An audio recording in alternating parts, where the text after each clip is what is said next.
София днес се управлява лошо и безотговорно.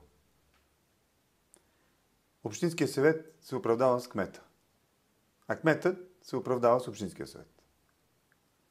Ще въведа ясни правила и прозрачност, така че гражданите, граждански организации, неправителствени организации да могат да следят работата и на Общинския съвет, и на кмета, да имат законодателна инициатива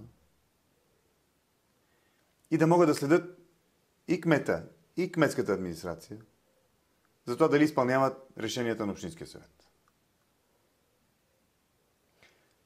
Компаниите, които днеска доставят услуги на гражданите, като се почне от концесионерите за чистота и за вода и се мине през компаниите, които предоставят услуги за транспорт или просто такива, които обслужват града за строителство или за строителство на пътища, го правят зле и прекалено скъпо.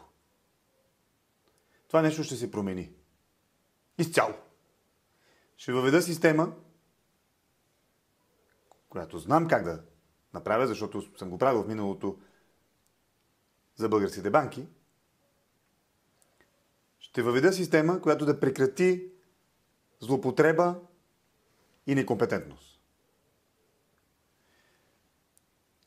Всяки доставчик на услуга за софиянци ще бъде контролиран изкъсо, безкомпромисно санкциониран и ще има ясни изисквания към него за това какво трябва да прави. Ще ликвидирам бюрокрацията.